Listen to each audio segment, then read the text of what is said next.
If you clicked on this video, chances are you fall in one of two camps. Either you like Star Trek Discovery or you hate it. Simple.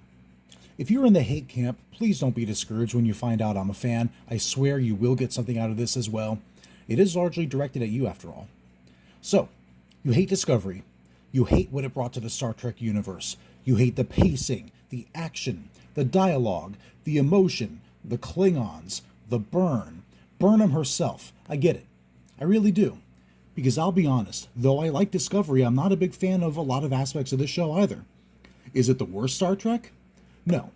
That dubious honor goes to Picard, but that's another video for another time. Despite the emergence of several other new Star Trek shows, even critically acclaimed ones, your hate for Discovery knows no bounds. So of course you were elated when the series finale of Star Trek Lower Decks seemingly put an end to the silly little idea that Discovery was somehow canon to the prime Star Trek universe. At last, for the first time since the Vulcan hello, you can rest easy at night, and your world finally knows peace. Yeah, not so fast. Ever since the Lower Decks series finale, the new Next Generation, disco haters have been celebrating Discovery's apparent deletion from canon. This started when, during said episode, one of Relga's birds of prey was affected by the Schrodinger's possibility field and the officers on board transformed into what the Klingons looked like in Discovery. Now, to understand exactly what happened here, this field alters matter into an alternate universe form of itself. This was also seen when the USS Cerritos changed class several times, another bird of prey was turned into an ancient sailing ship, and Relga's own crew were transformed into the prehistoric proto-Klingons that Worf turned into in the Next Generation episode Genesis. So, that seals the deal. The appearance of the Discovery Klingons via a field that turns something into an AU version of itself proves that Star Trek Discovery itself takes place in an alternate universe just like the Kelvin timeline, and is therefore no longer canon to the Prime Universe, right? Wrong. That's just lazy thinking. You're allowing your bias against Discovery to affect how you see it. Whether you love it or hate it, Discovery is still canon to the Prime Universe, and there are actually quite a few references and examples elsewhere in Star Trek, subtle as they may be, to prove it. The first example, it's kind of hiding in plain sight. Remember Star Trek Strange New Worlds? One of the more positively received series in New Trek, the second season of Discovery is basically a soft prequel to Strange New Worlds. Captain Pike, yes, that Captain Pike, commands the USS Discovery through the majority of Season 2. He sees his future when he's in that weird wheelchair from the original series in the episode Through the Valley of Shadows, helps Discovery escape to the 32nd century, and tells Starfleet Command that it was actually destroyed with all hands lost. Starfleet, of course, classifies this information in an attempt to prevent the circumstances of this entire story arc from happening again, based largely on Pike's testimony from the episode Such Sweet Sorrow Part 2. This is also a rather subtle explanation for why Discovery is rarely mentioned in other shows.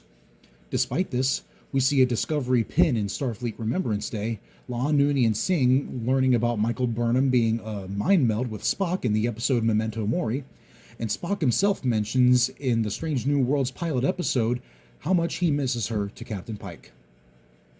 In addition, Wesley Crusher mentions the mycelial network to the Protostar crew in Star Trek Prodigy before remembering that pretty much all information regarding Discovery is classified and he really shouldn't be talking about it. In Season 3 of Discovery, the episode Unification 3, Michael Burnham herself views footage of Spock in the Next Generation episode Unification Part 2, discussing the inevitability of Vulcan-Romulan reunification from centuries in the future. Michael sees for herself that his vision and all the work he did finally came true. Okay, it's not a ton of references, but it's certainly enough. But if you're still not convinced, then ponder this. If Discovery isn't canon, then neither is Strange New Worlds, since they very obviously share a universe with each other. Furthermore, in the Season 2 episode Those Old Scientists, Brad Boimler and Beckett Mariner encounter the crew of the Enterprise, and since Discovery's place in canon is directly linked to Strange New Worlds, then that can only mean that Lower Decks isn't canon either, rendering the idea that Discovery isn't canon moot, since the very source is non-canon according to your logic. So either all these canon shows are non-canon, or maybe, just maybe, your hate boner is making you grasp at straws that aren't even there.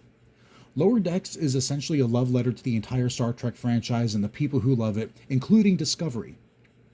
And since there are very few ways to shoehorn Discovery into these shows because it was classified by Starfleet, this was little more than a subtle nod specifically for fans of Discovery, not something that's meant to erase it from canon. Like I said before, you don't have to like it. Hell, a lot of people don't. A lot of people didn't like Enterprise either, but it seems to be much better received these days. Time has been good to it, and I'm sure the same thing will happen to Discovery a few years into the future. Heck, there are even some fans who didn't even like the original series, or Voyager, or Deep Space Nine. And if you've never seen Chaos on the Bridge, I highly recommend it. The hate people had for the Next Generation before the first episode ever aired is really a sight to behold. I love Star Trek, but there are definitely aspects of Star Trek I don't like. Whether it's episodes, entire series, characters, plots, stories, you name it. But that doesn't make them non-canon. I don't like it is not a valid reason to claim it's not canon. You don't have to like the fact that Michael is Spock's sister and saved the galaxy 3 times. You don't have to like the concept of spore drive or the mycelial network or detached nacelles or bigger living quarters or whatever the hell else people like to nitpick about it. But like it or not, it happened. And it happened in Prime Universe Star Trek. And no amount of wishful thinking will ever change that. My name is Tommy Lindholm, aka the world's worst nerd, largely because of takes like this. Subscribe if you're interested in more takes about pop culture you probably won't like.